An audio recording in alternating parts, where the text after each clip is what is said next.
Que la paix du Seigneur Jésus-Christ soit avec toi. Si tu entends ces mots aujourd'hui, ce n'est pas le fruit d'un algorithme, ce n'est pas le hasard d'un écran allumé au mauvais moment.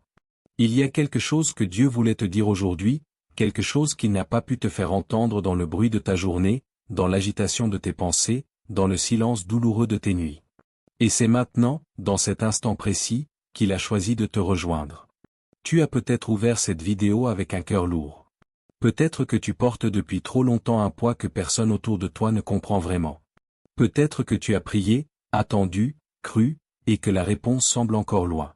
Peut-être que tu commences à te demander si Dieu t'a oublié. Si ce que tu ressens en ce moment ressemble à de l'épuisement spirituel, à une foi qui tremble mais qui refuse de tomber, alors ce message a été déposé sur ton chemin par une main que tu ne vois pas, mais que tu as appris à reconnaître. Parce que tu n'es pas un croyant ordinaire. Tu es quelqu'un que Dieu a marqué. Quelqu'un qu'il a mis à part avant même que tu comprennes pourquoi ta vie ne ressemblait pas à celle des autres.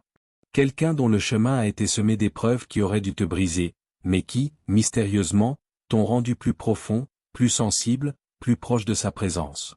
Aujourd'hui, Dieu veut te parler de quelque chose de précis.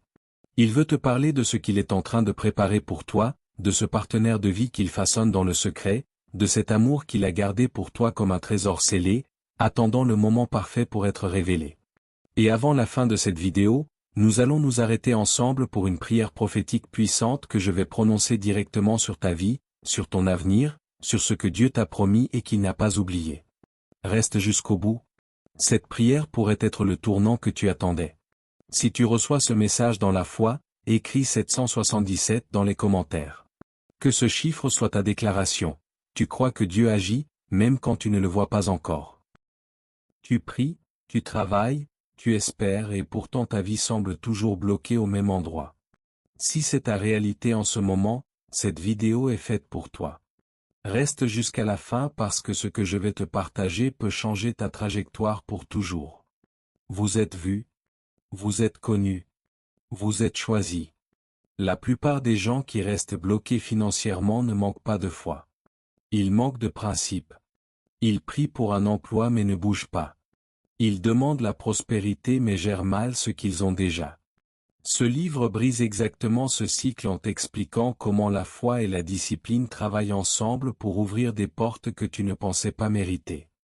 Grace avait 34 ans, mère de 2 enfants, elle priait chaque matin et donnait sa dîme fidèlement mais elle finissait chaque mois à zéro. Après avoir lu ce livre, elle a compris pourquoi elle sabotait inconsciemment ses propres opportunités.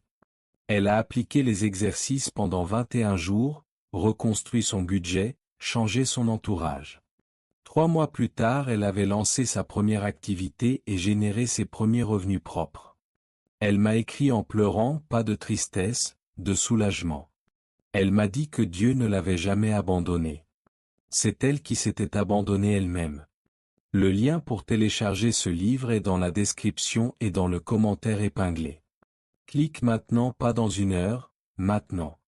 Dieu t'a conduit jusqu'ici pour une raison. Ne repars pas les mains vides.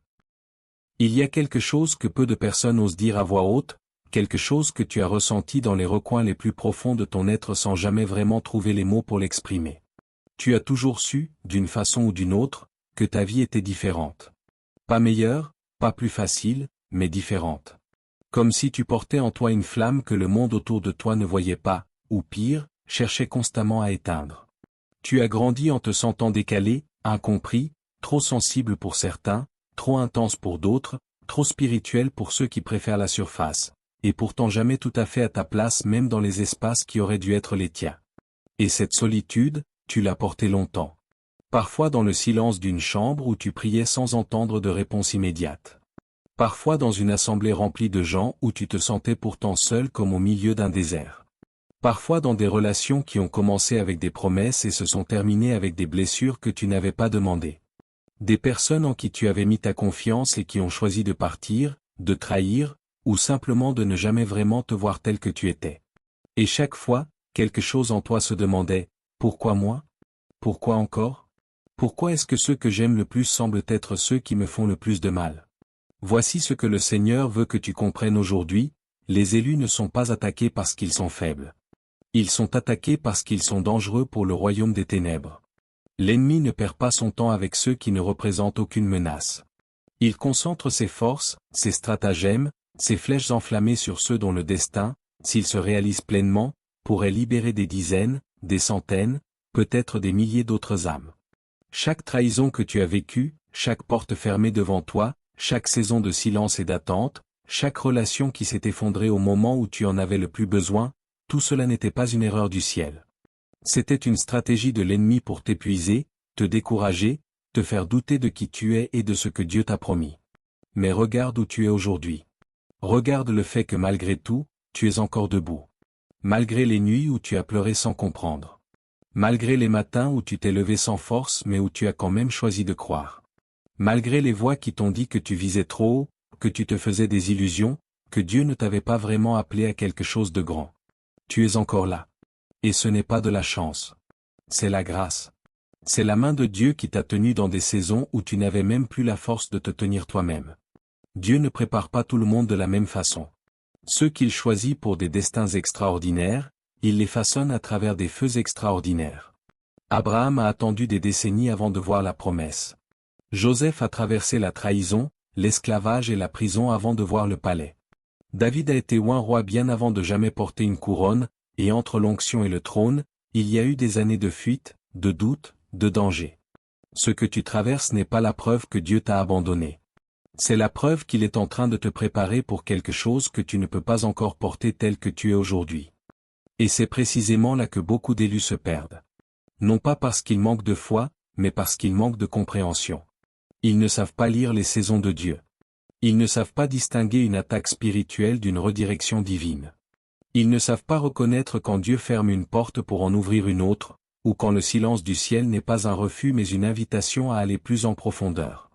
Si tu veux vraiment comprendre ce que Dieu est en train de faire dans ta vie en ce moment, si tu veux cesser de tourner en rond dans les mêmes questions sans réponse, il existe quelque chose qui a été créé spécifiquement pour toi, pour cette saison, pour ce moment précis de ton parcours. Un guide spirituel qui t'aide à décoder les signes, à comprendre les attaques, à discerner le temps de Dieu pour ta vie. Le lien est dans la description et dans le commentaire épinglé. Y accéder n'est pas simplement un clic. C'est un acte de foi. C'est dire à Dieu, je veux comprendre. Je veux marcher dans la clarté et non plus dans la confusion. Tu n'es pas en train de traverser tout cela pour rien. Chaque larme a été comptée. Chaque prière a été entendue. Et ce que Dieu prépare pour toi est à la hauteur de tout ce que tu as enduré. Il y a une promesse que Dieu a déposée dans ton cœur il y a longtemps. Une promesse que tu as peut-être portée dans le secret, que tu n'as osé confier qu'à lui seul dans tes moments de prière les plus intimes. La promesse d'un amour véritable. Pas l'amour imparfait et blessant que le monde t'a souvent offert. Pas ces relations qui ont commencé avec de la lumière et se sont terminées dans l'obscurité. Mais un amour ancré dans quelque chose de plus profond que les émotions, plus solide que les circonstances, plus durable que les saisons. Un amour qui porte en lui la signature de Dieu. Et tu as attendu. Tu as attendu avec foi, puis avec doute, puis avec une foi à nouveau chancelante. Tu as vu des personnes autour de toi trouver leur partenaire, construire leur foyer, avancer dans une dimension de leur vie que toi tu sembles encore regarder de loin. Et dans ces moments-là, une question t'a traversé, peut-être honteuse, peut-être jamais dite à voix haute, est-ce que Dieu m'a oublié dans ce domaine? Est-ce que cette promesse était vraie, ou est-ce que je me suis raconté une histoire pour supporter la solitude? Écoute ce que le Seigneur dit aujourd'hui avec une clarté absolue, il n'a pas oublié. Il n'oublie jamais. Ce qu'il a promis, il l'accomplit. Mais il l'accomplit selon son temps, pas selon le tien. Et son temps est toujours parfait, même quand il nous semble insupportablement lent. Le partenaire que Dieu prépare pour toi n'est pas simplement quelqu'un qui te rendra heureux. Ce serait une vision trop petite, trop humaine, trop limitée de ce que Dieu veut faire. Non. La personne que Dieu t'a réservée est quelqu'un dont le destin est connecté au tien d'une façon qui dépasse la simple romance. C'est quelqu'un avec qui tu porteras une onction. C'est quelqu'un dont la présence dans ta vie amplifiera ce que Dieu a placé en toi, et dont ta présence dans sa vie révélera ce que Dieu a placé en lui ou en elle. C'est une union scellée dans le ciel avant même d'être visible sur la terre. Et ce n'est pas quelqu'un que tu peux fabriquer, forcer ou convaincre d'être dans ta vie. C'est quelqu'un que Dieu amène, au moment où les deux êtres sont prêts à recevoir ce qu'une telle union exige. Et c'est là que le délai prend tout son sens. Parce que l'attente n'était pas vide. L'attente était un travail. Un travail de guérison des blessures du passé qui, si elles n'avaient pas été traitées, aurait empoisonné quelque chose de sain. Un travail de transformation du caractère, de la patience, de la maturité spirituelle. Un travail de clarification de l'identité, pour que tu saches qui tu es en Christ avant de savoir qui est à tes côtés. Dieu ne t'envoie pas un partenaire pour combler un vide. Il t'en envoie un pour multiplier une plénitude. Et cette plénitude, il l'a construit d'abord en toi, seul, dans les saisons que tu as trouvées les plus dures. Ce que tu as vécu dans tes relations passées, les trahisons, les déceptions, les amours qui n'ont pas tenu leurs promesses, tout cela n'était pas ta destination. C'était ton école. Chaque relation qui n'a pas fonctionné t'a appris quelque chose sur toi-même, sur ce que tu mérites, sur ce que tu ne dois plus jamais accepter, sur la façon dont Dieu conçoit l'amour véritable. Et maintenant, tu es différent. Tu es plus sage, plus profond, plus capable de reconnaître la vraie valeur d'un lien construit sur Christ plutôt que sur les émotions seules. Et voici ce que je sens dans l'esprit aujourd'hui, quelque chose est en train de bouger pour toi. Pas dans un an, pas dans une saison lointaine que tu ne peux pas encore imaginer. Maintenant. Il y a un alignement qui se produit dans le monde invisible, une orchestration divine que tes yeux naturels ne peuvent pas encore voir mais que ton esprit, si tu es attentif, commence déjà à percevoir. Des portes qui s'ouvrent. Des rencontres qui se préparent. Des situations qui se repositionnent. Dieu est en train de déplacer des pièces sur un échiquier que tu ne vois pas en entier, mais dont chaque mouvement te rapproche de ce qu'il t'a promis. Mais voici ce que beaucoup d'élus ne réalisent pas, il est possible de se trouver au seuil même de sa bénédiction et de la manquer, non pas par manque de foi, mais par manque de discernement. Par incapacité à lire les signes que Dieu place sur leur chemin. Par confusion entre une attaque spirituelle et une redirection divine. Par peur ancrée dans les blessures du passé qui les empêchent d'ouvrir la main pour recevoir ce que Dieu tend vers eux. C'est exactement pour cela que ce guide a été créé. Pour t'aider à discerner le temps de Dieu pour ta vie, à reconnaître les signes qu'il place sur ta route, à ne pas passer à côté de ce qu'il t'envoie par manque de compréhension spirituelle. Le lien est dans la description et dans le commentaire épinglé. Accéder à ce guide, c'est dire à Dieu, je veux être prêt. Je veux voir clairement. Je veux recevoir ce que tu m'as préparé. Si tu crois que Dieu est en train de préparer quelque chose de nouveau dans ta vie, quelque chose de beau, de puissant, de conforme à ses promesses, écris je reçois ou 111 dans les commentaires. Que ce soit ta déclaration de foi pour aujourd'hui. Que ce soit le moment où tu choisis de croire, même sans encore voir. Il y a un moment dans le parcours de tout élu où la révélation ne suffit plus. Un moment où savoir ne suffit plus. Un moment où ressentir la présence de Dieu, entendre sa voix, percevoir ses promesses dans ton esprit ne suffit plus. Ce moment, c'est celui où Dieu t'appelle à passer de la réception à l'action. De l'écoute à l'obéissance. De la foi contemplative à la foi active, celle qui se lève, qui fait un pas, qui tend la main vers ce que Dieu a préparé même avant que les yeux puissent le voir clairement. Et c'est exactement là où tu te trouves aujourd'hui. Dieu ne te demande pas d'avoir toutes les réponses avant d'avancer. Il ne te demande pas de comprendre chaque détail de son plan avant de faire confiance. Abraham n'a pas vu la terre promise depuis son point de départ. Il a simplement obéi à une voix qui lui disait d'avancer, et c'est en marchant que le chemin s'est révélé sous ses pieds. Dieu fonctionne toujours ainsi avec ceux qu'il a choisis. Il révèle suffisamment pour que tu puisses faire le prochain pas, mais jamais tellement que tu n'aies plus besoin de la foi. Alors voici la question que le Seigneur pose à ton cœur en ce moment. Qu'est-ce que tu portes encore qui ne t'appartient plus? Qu'est-ce que tu tiens encore dans tes mains fermées, par peur, par habitude, par attachement à une douleur devenue familière, et qui empêche Dieu de te donner ce qu'il a préparé pour toi? Parce que les mains qui agrippent le passé ne peuvent pas recevoir le futur. Les cœurs qui restent fermés par les blessures d'hier ne peuvent pas s'ouvrir pleinement à l'amour que Dieu envoie aujourd'hui. Et Dieu, dans sa sagesse infinie, attend que tu lâches avant de remplir. Il attend que tu ouvres la main avant de déposer dedans ce qu'il tient pour toi depuis si longtemps. Il y a peut-être une relation que tu n'as pas encore vraiment lâchée, même si tu sais qu'elle n'était pas de Dieu. Une personne que tu continues de porter dans tes prières non pas pour sa guérison, mais parce que tu n'as pas encore accepté que ce chapitre est fermé. Il y a peut-être une image de toi-même, une identité construite sur tes échecs passés, sur ce que les autres ont dit de toi, sur les moments où tu as chuté, et que tu continues de porter comme une définition alors que Dieu t'a depuis longtemps donné un nouveau nom. Il y a peut-être une peur, profondément enracinée, que si tu t'ouvres à nouveau, tu seras à nouveau blessé. Que si tu crois à nouveau, tu seras à nouveau déçu. Que si tu laisses entrer quelqu'un, cette personne finira par faire ce que les autres ont fait. Et voici ce que Dieu dit à cette peur aujourd'hui: je suis plus grand que tout ce que tu as traversé. Je suis plus puissant que chaque blessure qui a tenté de te définir. Et ce que je t'envoie ne ressemble pas à ce que tu as connu. Tu ne peux pas juger ce que Dieu prépare avec les yeux de ce que l'homme t'a fait. Tu dois laisser Dieu être Dieu dans ce domaine de ta vie, et cela commence par un acte de lâcher-prise qui est en réalité le plus grand acte de foi que tu puisses poser. Lâcher n'est pas de la faiblesse. Lâcher, c'est un acte de culte. C'est dire à Dieu: je te fais confiance davantage que je ne me fais confiance moi-même. C'est reconnaître que ses voies sont plus hautes que les tiennes, que son intelligence surpasse tes plans, que son amour pour toi dépasse ta propre capacité à t'aimer et à te protéger. Et quand tu lâches de cette façon, quelque chose se déplace dans le ciel. Des portes qui étaient fermées commencent à s'ouvrir. Des personnes commencent à entrer dans ta vie avec une grâce et une paix que tu n'avais pas connues dans tes relations précédentes. Des confirmations commencent à arriver, des signes que Dieu place délibérément sur ton chemin pour te dire: tu es dans la bonne direction. Continue. Il y a quelque chose que la plupart des élus ne réalisent pas: marcher dans son appel et marcher vers sa bénédiction relationnelle sont deux chemins qui se rejoignent. Dieu n'a pas séparé ta vocation de ton foyer. Il n'a pas mis d'un côté ton destin spirituel et de l'autre ta vie sentimentale comme si les deux n'avaient rien à voir. Non. Le partenaire qu'il t'envoie est lié à ton appel.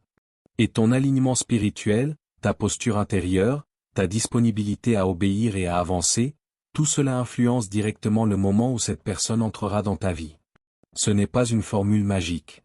C'est un principe du royaume: plus tu t'alignes avec ce que Dieu a dit sur toi, plus tu te rapproches de tout ce qu'il a préparé pour toi, y compris dans les dimensions de ta vie que tu croyais séparées de la spiritualité. Et pour t'aider à naviguer cet alignement, pour t'aider à comprendre concrètement les étapes spirituelles de cette saison, pour te donner les outils qui te permettront de ne pas manquer ce que Dieu t'envoie par manque de discernement ou de préparation, ce guide a été placé sur ton chemin. Un guide qui agit comme une boussole spirituelle pour les élus dans des saisons de transition, de positionnement et d'attente active. Le lien est dans la description et dans le commentaire épinglé. Y accéder, c'est un pas d'obéissance. C'est dire à Dieu: je veux être prêt quand tu agiras. Je ne veux pas être surpris par ma propre confusion au moment de ma bénédiction. Et pour ceux qui sont encore en train de lire les signes, de chercher une confirmation que tout ce qu'ils ont vécu avait un sens, que la douleur n'était pas vaine, que l'attente touchait à sa fin, voici ce que je veux te dire. Ceci pourrait être la confirmation que tu attendais. Ce message, cette voix, cette rencontre avec ces mots aujourd'hui n'est pas ordinaire. Dieu parle à travers ce qu'il place sur ta route. Et si quelque chose dans tout ce que tu as entendu aujourd'hui a fait résonner quelque chose de profond en toi, si quelque chose t'a fait dire intérieurement: oui, c'est exactement ce que je vis, alors ne laisse pas ce moment passer sans agir. Le lien est dans la description et dans le commentaire épinglé. C'est un pas de foi. Et Dieu honore chaque pas de foi que tu poses vers lui. Tu es à l'aube de quelque chose. Pas à la fin d'une attente, mais au début d'une manifestation. Et le ciel est en train de s'aligner pour toi d'une façon que tu n'as pas encore pleinement vue. Reste debout. Reste en position. Reste dans la foi. Ce que Dieu a dit, il le fera. Nous voici au moment que j'ai promis depuis le début de cette vidéo. Le moment que Dieu a gardé pour la fin, non pas parce qu'il est moins important, mais parce qu'il est le plus puissant. Parce que ce qui va se passer dans les prochaines minutes n'est pas une simple prière récitée par habitude. C'est une intercession prophétique prononcée sur ta vie, sur ton destin, sur tout ce que Dieu a préparé pour toi et que l'ennemi a tenté de retarder, de voler, ou d'étouffer. Je te demande de faire quelque chose de simple avant que nous commencions. Pose ta main sur ton cœur. Ferme les yeux si tu le peux. Et reçois. Non pas avec ton intelligence, non pas avec tes questions, non pas avec le poids de tout ce que tu as traversé. Reçois simplement, comme un enfant qui tend les bras vers son père. Parce que c'est exactement ce que tu es aux yeux de Dieu. Un enfant aimé. Un enfant choisi. Un enfant dont le Père n'a jamais détourné le regard, même dans les saisons les plus sombres. Père céleste, je me tiens devant toi en ce moment au nom de ton Fils Jésus-Christ, et je présente devant ton trône de grâce cette âme précieuse qui a choisi de rester jusqu'à la fin de ce message. Tu sais ce qu'elle porte. Tu sais le nombre de ses larmes. Tu sais le poids de ses nuits solitaires, la douleur de ses trahisons, la fatigue de ses saisons d'attente. Et tu sais aussi ce que tu lui as promis. Tu sais le nom de ce que tu lui as réservé. Tu sais la grandeur du destin que tu as inscrit sur sa vie avant même qu'elle prenne son premier souffle. Seigneur, je déclare aujourd'hui la rupture de chaque chaîne spirituelle qui a retenu cette âme loin de ce que tu lui as promis. Je brise au nom de Jésus-Christ chaque esprit de retard, chaque esprit de confusion, chaque esprit de rejet qui a tenté de lui faire croire qu'elle n'était pas digne de recevoir ton amour, ton appel et tes bénédictions. Je déclare nul et non avenu chaque parole négative prononcée sur sa vie, chaque malédiction héritée, chaque blessure qui a tenté de lui voler son identité en Christ. Je déclare sur cette vie une onction nouvelle. Une clarté nouvelle. Une paix qui surpasse toute compréhension humaine et qui commence à régner dans chaque domaine de son existence à partir de ce jour. Je déclare que les portes que l'ennemi avait fermées commencent à s'ouvrir.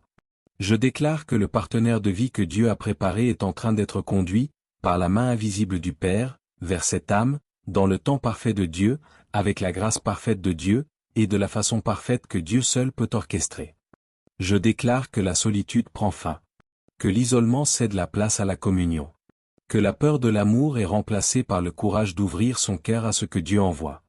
Je déclare que cette âme marche désormais dans la lumière de son appel, avec une compréhension nouvelle de ses saisons, un discernement accru des mouvements de l'esprit, et une foi ancrée dans la certitude que Dieu ne ment jamais et que ses promesses ne tombent jamais à terre. Que la protection de l'Éternel soit comme un bouclier autour de cette vie. Que chaque plan de l'ennemi contre son destin soit déjoué. Que chaque porte de bénédiction s'ouvre grande devant ses pas. Et que la paix, la joie, l'amour et la plénitude que Christ seul peut donner remplissent chaque espace vide que la douleur avait laissé derrière elle. Au nom de Jésus-Christ, Amen. Tu viens de recevoir quelque chose? Peut-être que tu le sentiras maintenant. Peut-être dans quelques heures. Peut-être dans quelques jours. Mais sache que ce qui a été déclaré sur ta vie a été entendu par celui qui tient l'univers dans ses mains. Écris Amen ou je reçois ma bénédiction dans les commentaires. Que ta déclaration monte comme un encens devant le trône de Dieu. Si ce message a touché quelque chose en toi, partage-le avec quelqu'un qui en a besoin aujourd'hui. Abonne-toi à cette chaîne pour ne manquer aucun des messages que Dieu continue de déposer ici pour les siens. Et pour ceux qui veulent aller plus loin, qui veulent comprendre en profondeur ce que Dieu est en train de faire dans leur vie, comment discerner ses signes, comment s'aligner avec ses saisons, et comment marcher avec clarté vers tout ce qu'il a préparé, le guide spirituel est disponible. Le lien est dans la description et dans le commentaire épinglé. C'est un pas de foi. Et chaque pas de foi que tu poses, Dieu l'honorait. Tu es vu. Tu es connu. Tu es aimé. Et tu es choisi.